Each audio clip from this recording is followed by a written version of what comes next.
때로는 한 장의 사진이 인생 전체를 바꿔놓습니다.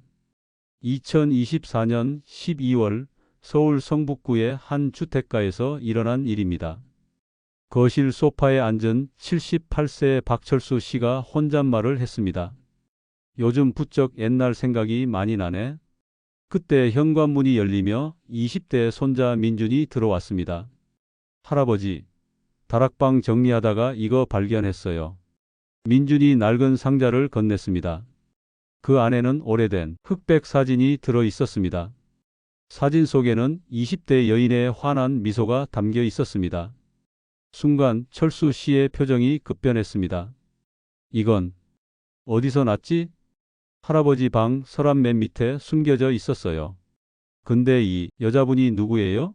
할머니 아닌데요? 철수 씨가 떨리는 손으로 사진을 뒤집었습니다. 사진 뒷면에는 60년 전 펜글씨로 적힌 메시지가 있었습니다. 철수야, 나는 너에게 말하지 못한 비밀이 있어. 언젠가 이걸 보게 되면 꼭 나를 찾아줘. 영희가. 완전한 침묵이 흘렀습니다. 철수 씨가 속삭이듯 말했습니다. 영희, 할아버지 괜찮으세요? 갑자기 얼굴이 안 좋아 보이는데요. 철수 씨의 눈가에 눈물이 맺혔습니다. 60년이나 됐구나. 박철수 씨는 이 순간까지 몰랐습니다. 첫사랑 김영희가 그에게 숨긴 비밀이 있었다는 것을, 그리고 그 비밀이 두 가족의 운명을 완전히 바꿔놓게 될 거라는 것을 말입니다. 민준이 사진 뒷면을 자세히 보며 궁금해했습니다. 철수 씨가 민준을 바라보며 결심에 찬 목소리로 말했습니다. 민준아, 할아버지를 도와줄 수 있겠니? 뭘 도와드린대요? 60년 전 약속을 이제 지켜야겠다. 이 한 장의 사진이 시작된 놀라운 여정을 지금부터 들려드리겠습니다. 60년 후 다시 만난 첫사랑, 그런데 그녀가 숨긴 비밀이 있었습니다. 철수 씨와 민준은 그날 밤늦게까지 대화를 나눴습니다. 할아버지, 그 영희 할머니에 대해 더 자세히 말해주세요. 철수 씨가 깊은 한숨을 쉬며 60년 전 이야기를 시작했습니다. 1962년 가을이었어. 나는 서울대 공대생이었고 영희는 이화여대 국문과에 다녔지. 당시 두 사람은 부산에서 서울로 올라온 고향 친구였습니다. 가난하지만 서로의 꿈을 응원하며 순수한 사랑을 키워갔습니다. 영희는 소설가가 되는 게 꿈이었어. 나는 엔지니어가 되어서 영희의 작품을 전 세계에 알리고 싶었지. 하지만 1962년 12월 갑작스럽게 이별이 찾아왔습니다. 부산역 플랫폼에서 만난 게 마지막이었어. 영희가 갑자기 고향으로 내려간다고 하더라고. 철수 씨의 목소리가 떨렸습니다. 왜 가야 하는지, 언제 돌아올 수 있는지 아무것도 말해주지 않았어. 그냥 미안하다고만 하면서 기차에 올라탔지. 그래서 연락이 끊긴 거예요? 편지를 몇 통 보냈는데 답이 없었어. 나중에 영희 집에 직접 찾아갔더니 이사를 갔다고 하더라고. 철수 씨는 그때의 배신감과 절망을 지금도 생생히 기억하고 있었습니다. 60년간 나는 그녀를 원망했어. 아무 말 없이 떠났다고 말이야. 다음 날 아침 민주는 노트북을 들고 할아버지 앞에 앉았습니다. 할아버지, 이제는 옛날과 달라요. 인터넷으로 사람을 찾을 수 있거든요. 두 사람은 본격적인 디지털 탐정 활동을 시작했습니다. 먼저 페이스북과 인스타그램에서 김영희를 검색해 봤습니다. 나이가 많으신 분들은 SNS를 잘 안 하시니까 자녀분들 계정을 찾아봐야 해요. 하지만 김영희라는 이름은 너무 흔했습니다. 부산 출신, 1940년생, 이화여대 졸업이라는 조건을 넣어서 검색해보죠. 민준이 동창회 사이트와 졸업생 명단을 뒤져봤습니다. 할아버지, 여기 이화여대 국문과 62학번 동창회 명단이 있어요. 화면에 몇 개의 김영희 이름이 나타났습니다. 이 분일까요? 아니면 이분? 철수 씨가 화면을 자세히 들여다봤습니다. 사진이 작아서 잘 모르겠네. 연락처가 있나? 그때 민준이 다른 검색 결과를 발견했습니다. 할아버지, 이거 봐세요. 옛날 신문 기사인데요. 1985년 지방 신문에 실린 작은 기사였습니다. 지역 문학 동호회 김영희 씨 단편 소설 공모전 입상. 영희였다면 소설을 계속 썼을 거야. 이 사람일 가능성이 높아. 기사에는 김영희 씨가 대구에서 활동하고 있다고 나와 있었습니다. 민준이 더 깊이 조사해 봤습니다. 할아버지, 충격적인 걸 발견했어요. 화면에 나타난 것은 2003년 한 지역 신문의 인터뷰 기사였습니다. 홀로 아들 키우며 30년간 문학 활동한 김영희 작가. 아들이라고요? 혹시? 철수 씨의 얼굴이 파랗게 변했습니다. 기사를 자세히 읽어보니 더욱 놀라운 내용이 있었습니다. 김영희 씨는 20년 전까지도 첫사랑을 찾아다녔다는 내용이었습니다. 1962년 서울에서 헤어진 연인을 아직도 그리워한다는 인터뷰 내용이 실려 있었습니다. 할아버지, 이 사람이 맞는 것 같아요. 철수 씨가 떨리는 목소리로 말했습니다. 그럼 영희도 나를 찾고 있었다는 말이야? 민준이 더 최근 자료를 검색해 봤습니다. 할아버지, 김영희 작가님이 5년 전까지 대구 문학회에서 활동하셨다고 나와요. 그럼 아직 살아 계시다는 뜻인가? 네, 그런데 최근 몇 년간은 활동 기록이 없어요. 연세도 많으시고. 민준이 대구 문학회 연락처를 찾아냈습니다. 할아버지, 여기로 전화해서 김영희 작가님 안부를 물어볼까요? 철수 씨는 60년 만에 들을 수도 있는 소식에 가슴이 두근거렸습니다. 그래, 전화해보자. 민준이 대구 문학회에 전화를 걸었습니다. 안녕하세요. 김영희 작가님에 대해 문의드리고 싶은데요. 잠시 후 상대방의 답변을 들은 민준의 표정이 어두워졌습니다. 네, 그렇군요. 감사합니다. 뭐라고 하더냐? 민준이 조심스럽게 말했습니다. 김영희 작가님이 3년 전부터 치매 진단을 받으셔서 서울에 있는 아들분 댁으로 가셨대요. 철수 씨의 얼굴에 실망과 걱정이 동시에 스쳤습니다. 치매라고? 네, 하지만 연락처는 알려줄 수 있다고 하네요. 철수 씨가 결심을 굳혔습니다. 연락처를 받자. 60년을 기다렸는데 이제 와서 포기할 수는 없어. 이렇게 해서 두 사람의 본격적인 수사가 결실을 맺기 시작했습니다. 하지만 더 큰 충격은 아직 남아 있었습니다. 민준이 받아 적은 연락처를 보며 철수 씨에게 말했습니다. 할아버지, 김영희 할머니 아들분 연락처예요. 철수 씨가 종이를 받아들며 떨리는 목소리로 말했습니다. 이름이 뭐라고 하더냐? 김준호라고 하시는데 58세시래요. 순간 철수 씨가 계산을 해봤습니다. 1962년에 헤어졌으니까 그 다음 해에 태어났다면 설마. 민준이 먼저 김준호 씨에게 전화를 걸어 상황을 설명했습니다. 안녕하세요. 저는 박철수의 손자 민준이라고 합니다. 할아버지가 60년 전 어머니와 연인 사이였는데요. 전화 너머에서 잠시 침묵이 흘렀습니다. 잠깐만요. 박철수라고 하셨나요? 네, 맞습니다. 어머니가 그 이름을 자주 언급하셨는데 직접 만나서 이야기했으면 좋겠습니다. 다음 날 서울 강남의 한 카페에서 만남이 이루어졌습니다. 김준호 씨는 철수 씨를 보자마자 놀라며 말했습니다. 정말 박철수 씨가 맞으시군요. 어머니 사진첩에서 몇 번 본 적이 있어요. 철수 씨도 준호 씨의 얼굴에서 영희의 모습을 찾을 수 있었습니다. 영희가 내 사진을 가지고 있었다고요? 준호 씨가 가방에서 낡은 사진을 꺼냈습니다. 철수 씨가 60년 전에 영희에게 준 바로 그 사진이었습니다. 어머니는 이 사진을 평생 간직하셨어요. 철수 씨의 눈에 눈물이 고였습니다. 준호 씨가 조심스럽게 말을 이어갔습니다. 박철수 씨, 제가 태어난 연도가 1963년입니다. 철수 씨가 얼굴이 창백해지며 물었습니다. 그럼 혹시 아버지가? 네, 어머니가 임신한 상태로 부산을 떠나신 거였어요. 카페 안이 조용해졌습니다. 민준이 놀라서 물어봤습니다. 그럼 삼촌이세요? 준호 씨가 고개를 끄덕였습니다. 어머니는 박철수 씨의 미래를 망치고 싶지 않다고 하셨어요. 당시에는 미혼모가 되는 것도 대학생이 결혼하는 것도 쉽지 않은 시절이었거든요.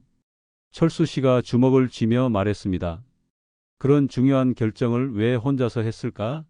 나에게도 선택할 권리가 있었는데. 준호 씨가 어머니의 편지를 꺼내 보여줬습니다. 어머니가 저에게 남긴 편지예요. 철수 씨를 만날 날이 올 거라고 예상하고 써놓으신 것 같아요. 편지의 내용은 이러했습니다. 준호야, 내 아버지는 훌륭한 사람이었어. 하지만 나는 그 사람의 꿈을 망치고 싶지 않았단다. 그래서 혼자 너를 키우기로 결심했지. 당시 임신한 여학생이 대학을 다닌다는 건 불가능했어. 내 아버지도 결혼하면 학업을 포기해야 했을 거야. 나는 후회하지 않아. 너라는 소중한 선물을 받았으니까. 하지만 내 아버지에게는 미안한 마음이 평생 남았단다. 철수 씨가 편지를 읽고 나서 복잡한 표정을 지었습니다. 영희의 마음은 이해하지만 나는 60년간 원망하며 살았어요. 왜 나에게 선택할 기회조차 주지 않았을까요? 준호 씨가 죄송하다는 표정을 지었습니다. 어머니도 평생 그 죄책감을 안고 사셨어요. 제가 결혼할 때도 아버지가 없어서 죄송하다고 하시고. 민준이 갑자기 생각난 듯 물어봤습니다. 할아버지, 그럼 우리 아버지는 이 사실을 아세요? 철수 씨가 깊은 한숨을 쉬었습니다. 아직 말하지 않았어. 어떻게 말해야 할지. 준호 씨가 조심스럽게 말했습니다. 저도 아내와 아이들에게 어떻게 설명해야 할지 고민이에요. 갑자기 할아버지가 생겼다고 하면. 이때 민준이 핸드폰을 보며 말했습니다. 할아버지, 아버지한테서 전화 왔어요. 뭐라고 할까요? 철수 씨가 고민에 빠졌습니다. 한편으로는 60년 만에 찾은 아들이 반가웠지만 다른 한편으로는 현재 가족들에게 미칠 영향이 걱정되었습니다. 준호 씨가 이해한다는 듯 말했습니다. 시간을 두고 천천히 생각해 보세요. 저도 마찬가지거든요. 어머니는 어떤 상태신가요? 치매 초기 단계예요. 가끔 과거와 현재를 혼동하시지만 좋은 날에는 예전 기억을 또렷하게 하세요. 철수 씨가 결심을 굳히며 말했습니다. 영희를 만나고 싶어요. 60년간 하지 못한 이야기들이 너무 많아요. 준호 씨가 고개를 끄덕였습니다. 어머니도 분명 만나고 싶어 하실 거예요. 하지만 건강 상태가 좋지 않으니까 조심스럽게 접근해야 할 것 같아요. 민준이 두 사람을 바라보며 말했습니다. 할아버지, 이제 정말로 60년 전 약속을 지킬 수 있을 것 같아요. 하지만 모두의 마음속에는 불안감이 자리 잡고 있었습니다. 과연 이 만남이 모든 가족에게 행복을 가져다 줄 수 있을까요? 카페에서 돌아온 후 철수 씨는 며칠간 심각한 고민에 빠졌습니다. 민준이 걱정스러운 표정으로 물어봤습니다. 할아버지, 아버지한테 언제 말씀드릴 거예요? 좀 더 생각해보자. 이건 단순한 문제가 아니야. 결국 철수 씨는 아들 박성민에게 모든 사실을 털어놓기로 했습니다. 그날 저녁 가족 회의가 열렸습니다. 철수 씨가 영희와의 과거 그리고 새로 알게 된 사실들을 차근차근 설명했습니다. 성민이 충격받은 표정으로 말했습니다. 아버지, 그럼 저에게 형이 있다는 말씀이세요? 맞다. 내 형이 될 사람이 있어. 성민의 아내 수정이 당황하며 끼어들었습니다. 아버지, 그런데 왜 이제서야 이런 일이 생기는 거예요? 어머니께서 돌아가신 지 겨우 3년밖에 안 됐는데. 철수 씨의 표정이 어두워졌습니다. 내 어머니에게는 정말 미안한 일이야. 하지만 나도 60년간 몰랐던 사실이었어. 성민이 복잡한 심경을 드러냈습니다. 솔직히 받아들이기 어려워요. 갑자기 58세의 형님이 생겼다는 게. 민준이 아버지를 달래며 말했습니다. 아빠, 김준호 삼촌 만나보면 좋은 분이라는 걸 알 수 있을 거예요. 수정이 현실적인 문제를 꺼냈습니다. 그런데 상속 문제는 어떻게 되는 거예요? 법적으로 인정받으면 재산 분할도 다시 해야 하는 거 아닌가요? 철수 씨가 단호하게 말했습니다. 그런 걱정은 하지 마. 나는 준호를 돈 때문에 찾는 게 아니야. 그래도 아버지, 신중하게 생각해 보세요. 우리 가족에게도 영향을 미칠 수 있는 일이에요. 그러던 어느 날 저녁 예상치 못한 전화가 걸려왔습니다. 준호 씨였습니다. 박철수 씨, 어머니가 오늘 컨디션이 좋으셨어요. 그래서 박철수라는 이름을 말씀드렸더니 뭐라고 하시던가요? 갑자기 눈물을 흘리시면서 전화를 바꿔달라고 하세요. 철수 씨의 심장이 빨리 뛰기 시작했습니다. 지금 바꿔주실 수 있나요? 네, 잠시만 기다려 주세요. 60년 만에 들을 수도 있는 그 목소리를 기다리며 철수 씨는 온몸이 떨렸습니다. 여보세요? 낡고 떨리는 목소리가 들려왔습니다. 여보세요, 영희 씨인가요? 철수야, 정말 너니? 60년 만에 듣는 그 이름, 그 목소리에 철수 씨는 말을 잇지 못했습니다. 영희야, 나야. 철수야. 전화기 너머로 영희의 흐느끼는 소리가 들렸습니다. 철수야, 미안해. 정말 미안해. 영희야, 괜찮아. 이제 다 알았어. 준호가. 우리 아들이 너를 찾았구나. 철수 씨도 눈물을 참지 못했습니다. 왜 혼자 그런 결정을 했어? 나한테도 선택할 권리가 있었는데. 그때는 그게 최선이라고 생각했어. 내 꿈을 망치고 싶지 않았거든. 나는 60년간 널 원망했어. 아무 말 없이 떠났다고. 알고 있어. 정말 미안해, 철수야. 잠시 침묵이 흘렀습니다. 철수야, 나 많이 늙었어. 기억도 가물가물하고. 나도 마찬가지야. 하지만 널 보고 싶어. 나도 보고 싶어. 통화를 마친 후 철수 씨는 영희를 만나러 가겠다고 선언했습니다. 하지만 성민 가족의 반대가 심했습니다. 수정이 강하게 반발했습니다. 아버지, 지금 가시면 안 돼요. 어머니 제사도 얼마 안 지났는데 다른 여자분을 만나러 간다는 게 말이 되나요? 성민도 아내 편을 들었습니다. 아버지, 아무리 첫사랑이라고 해도 이미 끝난 일 아닌가요? 돌아가신 어머니 생각도 해보세요. 철수 씨가 화를 냈습니다. 내 어머니는 내가 영희를 사랑했던 것도 알고 있었어. 결혼할 때부터 솔직하게 말했거든. 그렇다고 해도 민준이 할아버지를 변호했습니다. 아빠, 할아버지가 60년간 마음에 담아두신 사랑이에요. 이해해 드려야 하는 거 아닌가요? 수정이 날카롭게 반박했습니다. 그럼 우리는 뭐가 되는 거예요? 갑자기 58세 형님이 생기고 할아버지는 치매 걸린 옛 애인을 만나러 가시고 철수 씨가 단호하게 말했습니다. 나는 가겠다. 60년을 기다렸는데 이제 와서 포기할 수 없어. 성민이 마지막으로 호소했습니다. 아버지, 정말 신중하게 생각해 보세요. 만나서 뭘 하시겠어요? 이미 치매에 걸리신 분인데 60년간 하지 못한 이야기를 하고 싶어. 그리고 사과도 받고 싶고. 결국 철수 씨는 혼자서라도 가겠다고 결심했습니다. 하지만 민준이 동행하겠다고 나섰습니다. 할아버지, 제가 같이 갈게요. 혼자 가시면 안 돼요. 준호 씨와 다시 연락해서 만남을 주선했습니다. 어머니 상태가 좋을 때 만나시는 게 좋겠어요. 요양원에서 만나실까요? 철수 씨가 답했습니다. 어디든 상관없어요. 영희를 볼 수 있다면. 성민이 마지막으로 한 번 더 말렸습니다. 아버지, 정말 가시려는 거예요? 응, 가야겠다. 그럼 저도 같이 가겠어요. 혼자 보낼 수는 없으니까. 이렇게 해서 3대가 함께 60년 만의 재회를 위한 여행을 떠나기로 결정했습니다. 하지만 모두의 마음속에는 각각 다른 기대와 불안이 자리 잡고 있었습니다. 과연 이 만남이 모든 사람에게 행복한 결말을 가져다 줄까요?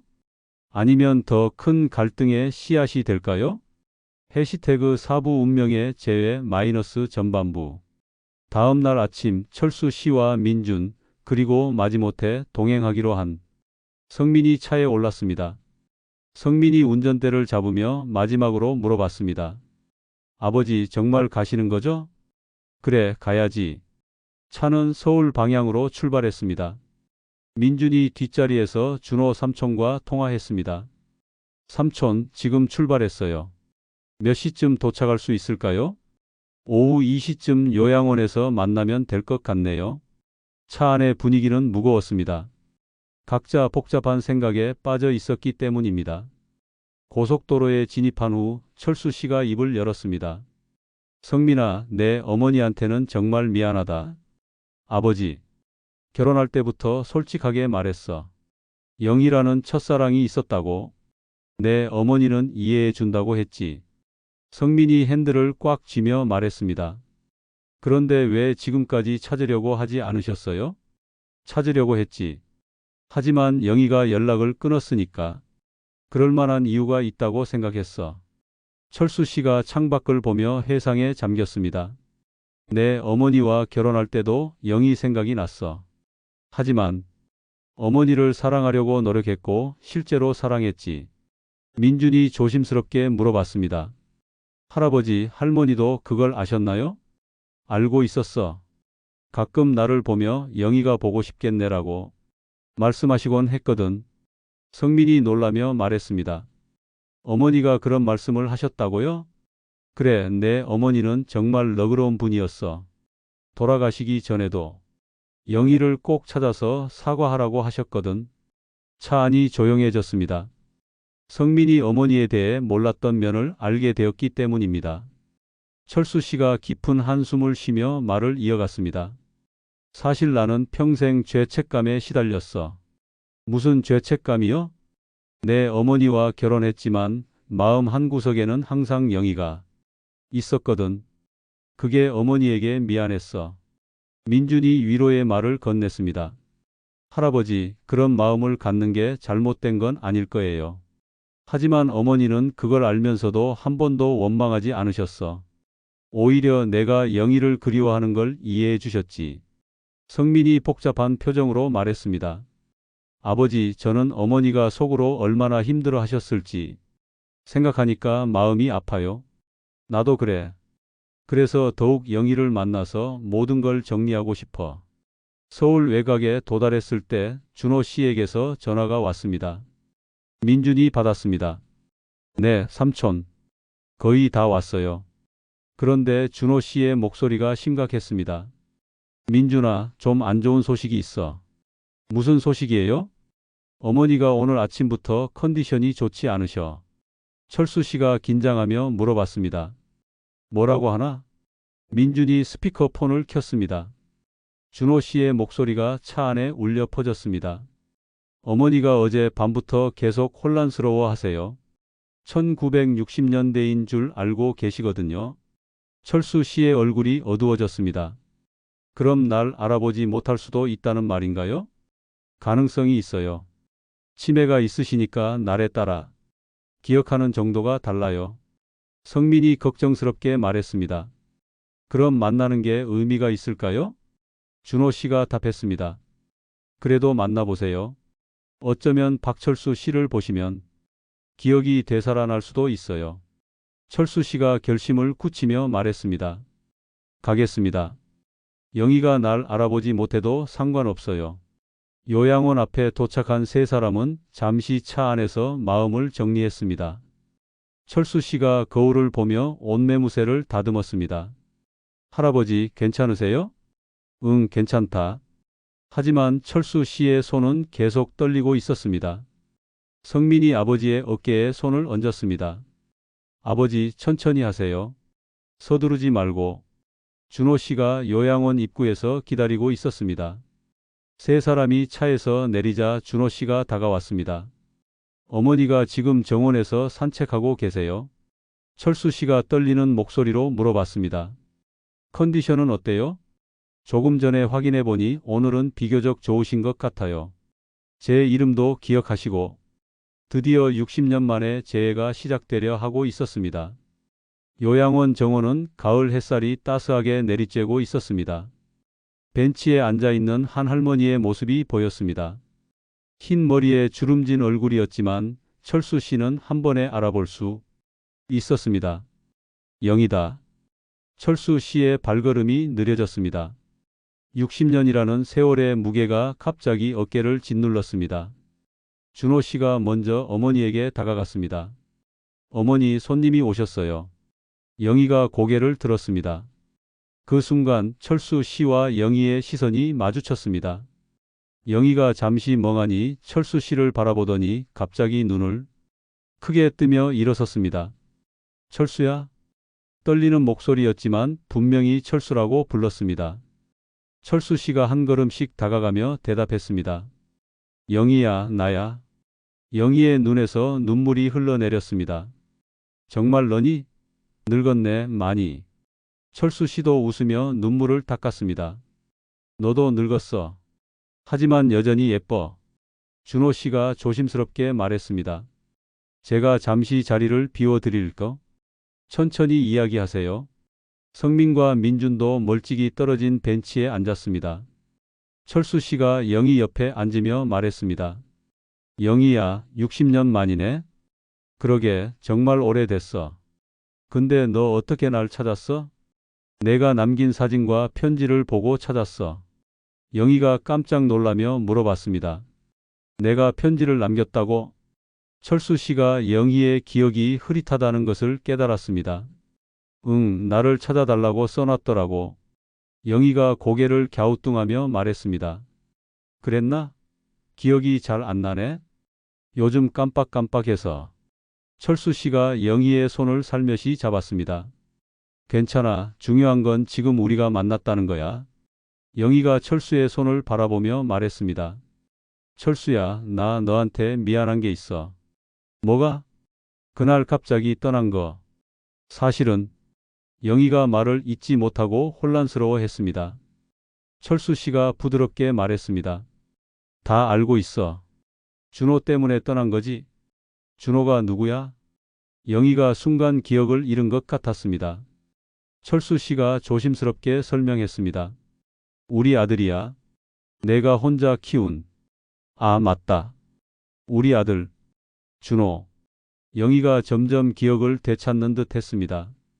영희가 갑자기 철수의 얼굴을 자세히 들여다봤습니다. 철수야, 너 왜 이렇게 늙었어? 우리 아직 20살인데? 철수 씨가 영희의 혼란을 이해하며 말했습니다. 영희야, 우리 이제 80 가까이 됐어. 그래? 시간이 이렇게 빨리 갔나? 영희가 자신의 주름진 손을 보며 놀라워했습니다. 내 손이 왜 이래? 할머니 손 같네? 철수 씨가 영희의 손을 꽉 잡으며 말했습니다. 영희야, 나는 60년간 널 그리워했어. 나도 철수를 그리워했어. 매일 생각했지. 왜 혼자 그런 결정을 했어? 나한테도 선택할 기회를 줬어야 했는데. 영희가 잠시 맑은 정신을 되찾은 듯 말했습니다. 그때는 그게 최선이라고 생각했어. 내 미래를 망치고 싶지 않았거든. 하지만 나는 널 원망하며 살았어. 알고 있어. 정말 미안해, 철수야. 영희가 철수의 얼굴을 어루만지며 말했습니다. 철수야, 나 고백할 게 있어. 뭔데?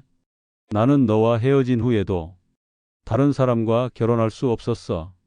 철수 씨가 놀라며 물어봤습니다. 그럼 혼자 준호를 키웠다는 말이야? 응, 힘들었지만 후회하지 않아. 준호는 너를 닮아서 착하게 자랐거든. 철수 씨의 눈에 다시 눈물이 고였습니다. 영희야, 나도 고백할 게 있어. 뭔데? 나는 결혼했지만 마음속에는 항상 내가 있었어. 영희가 안쓰러운 표정을 지었습니다. 그 분한테 미안하지 않았어? 미안했지. 하지만 어쩔 수 없었어. 두 사람이 잠시 침묵 속에서 서로를 바라봤습니다. 60년이라는 세월이 만든 주름과 흰머리 너머로 20살 때의 모습이 겹쳐 보였습니다. 그때 준호 씨가 조심스럽게 다가왔습니다. 어머니, 약 드실 시간이에요. 영희가 다시 혼란스러워하며 준호를 바라봤습니다. 이분이 누구세요? 준호 씨가 슬픈 표정을 지었습니다. 어머니, 저예요. 준호. 영희가 고개를 갸우뚱했습니다. 준호는 아직 애기인데? 철수 씨가 영희에게 말했습니다. 영희야, 이분이 우리 아들이야. 다 자란 우리 아들. 영희가 잠시 놀란 표정을 지었다가 천천히 고개를 끄덕였습니다. 그렇구나. 시간이 많이 흘렀구나. 철수 씨가 일어서며 말했습니다. 영희야, 나 내일도 올게. 정말? 응, 매일 올게. 60년간 못한 이야기가 너무 많거든. 영희가 철수의 손을 놓지 않으려고 했습니다. 또 사라지는 거 아니지? 안 사라져. 이제 절대 안 사라져. 이렇게 해서 60년 만에 첫 만남이 끝났습니다. 비록 영희의 기억은 흐릿했지만 사랑만큼은 여전히 선명하게 남아 있었습니다. 요양원에서 돌아온 후 철수 씨는 준호 씨 가족을 집으로 초대했습니다. 이제는 성민도 마음을 열고 형을 받아들이기로 결심했기 때문입니다. 형님, 저희 집에 오셔서 식사라도 함께 하시죠. 준호 씨가 고맙다며 아내와 대학생 딸과 함께 방문했습니다. 거실에 두 가족이 모여 앉았습니다. 60년간 몰랐던 가족들이 처음으로 한자리에 모인 것입니다. 준호 씨가 조심스럽게 말문을 열었습니다. 성민 씨, 갑자기 형이라고 해서 당황스러우시죠? 처음에는 그랬는데 이제는 괜찮아요. 아버지가 원하시는 일이니까. 민준이 준호 씨의 딸에게 말했습니다. 누나, 갑자기 삼촌이 생겨서 신기하죠? 네, 할아버지도 생기고 삼촌도 생기고 정말 신기해요. 철수 씨가 모든 가족을 바라보며 말했습니다. 이제 우리는 진짜 가족이야. 60년 늦었지만 그날 저녁 철수 씨가 제안했습니다. 가족 사진을 찍자. 60년 늦었지만 말이야. 성민이 카메라를 준비하며 말했습니다. 아버지, 영희 할머니도 함께 찍으면 좋겠는데요. 그러면 내일 요양원에 가서 찍자. 다음 날 두 가족은 요양원 정원에서 영희와 함께 사진을 찍었습니다. 영희는 그날 컨디션이 좋아서 모든 상황을 이해하고 있었습니다. 이렇게 큰 가족이 생겼구나. 영희가 준호의 아내와 손녀를 보며 기뻐했습니다. 우리 며느리, 우리 손녀 처음 보네. 철수 씨가 영희의 어깨에 손을 올리며 말했습니다. 영희야, 우리 늦었지만 가족이 됐어. 사진을 찍을 때 영희가 말했습니다. 철수야, 꿈 같아. 정말 꿈 같아. 카메라 셔터 소리와 함께 60년 만에 완성된 가족의 첫 번째 사진이 찍혔습니다. 그로부터 일주일 후 준호 씨가 철수 씨에게 전화를 했습니다. 박철수 씨, 어머니가 맑은 정신으로 편지를 써달라고 하세요. 무슨 편지? 박철수 씨께 드리는 편지래요. 본인이 직접 쓰시겠다고 하세요. 다음 날 준호 씨가 가져온 편지의 내용은 이러했습니다. 철수야, 내가 아직 정신이 있을 때 이 편지를 써둬. 나는 곧 모든 걸 잊어버릴 거야. 60년 전 그 결정이 옳았는지는 지금도 모르겠어. 하지만 후회하지는 않아. 준호라는 훌륭한 아들을 얻었고 너도 좋은 가정을 꾸렸으니까 말이야. 이제 우리 나이에 사랑이 무슨 소용이냐고 할 사람도 있을 거야. 하지만 나는 행복해. 60년 만에 널 다시 만나서 우리가 가족이 된 걸 보게 되어서 정말 행복해. 내가 모든 걸 잊어도 너는 잊지 마. 우리의 사랑을, 우리 가족을 잊지 마. 사랑한다, 철수야. 60년 전에도, 지금도, 그리고 앞으로도 계속. 편지를 읽은 철수 씨는 한참을 말없이 눈물을 흘렸습니다. 3개월이 지난 겨울, 철수 씨는 약속대로 매주 요양원을 찾고 있었습니다. 영희의 상태는 점점 나빠지고 있었습니다. 어떤 날은 철수 씨를 전혀 알아보지 못했고 어떤 날은 20살 철수로 착각하기도 했습니다. 하지만 철수 씨는 포기하지 않았습니다. 영희야, 나야. 철수야. 누구세요? 저 모르는 분인데요. 그런 날에도 철수 씨는 영희 옆에 앉아 옛날 이야기를 들려줬습니다. 우리가 처음 만난 날 기억나? 부산 해운대에서. 신기하게도 그런 이야기를 들을 때면 영희의 표정이 밝아지곤 했습니다. 비록 기억하지는 못해도 마음 어딘가에서는 반응하고 있는 것 같았습니다. 이제 두 가족은 명절이면 함께 모여 식사를 하고 가족 여행도 함께 다닙니다. 성민과 준호는 진짜 형제처럼 가까워졌습니다. 민준과 준호의 딸도 사촌 사이가 되어 서로를 챙기고 있습니다. 어느 날 성민이 아버지께 말했습니다. 아버지, 준호 형이 있어서 좋아요. 아버지를 더 잘 이해할 수 있게 됐거든요. 그래? 네, 첫사랑의 무게가 얼마나 큰지 알겠어요. 어머니도 이해하셨을 거예요. 철수 씨가 아들의 어깨를 다독이며 말했습니다. 고마워, 성민아. 내가 이해해줘서. 어느 따스한 봄날, 철수 씨가 요양원 정원에서 영희와 함께 산책을 하고 있었습니다. 영희는 그날도 철수 씨를 알아보지 못했지만 이상하게 편안해했습니다. 아저씨 자주 오시나 봐요. 친근한 느낌이 들어요. 철수 씨가 미소를 지으며 답했습니다. 네, 자주 와요. 할머니가 좋으시거든요. 그런가요? 고마워요. 영희가 철수 씨의 손을 잡았습니다. 그 순간 철수 씨는 깨달았습니다. 사랑은 기억보다 강하다는 것을. 비록 영희가 자신을 기억하지 못해도 마음속 어딘가에는 여전히 사랑이 남아있다는 것을, 그리고 그것만으로도 충분히 행복할 수 있다는 것을. 60년 만에 찾은 첫사랑과 가족. 늦었지만 완성된 그들의 이야기는 이렇게 계속되고 있습니다. 이 영상이 마음에 드셨다면 좋아요와 구독 부탁드립니다. 여러분의 첫사랑 이야기도 댓글로 들려주세요. 감사합니다.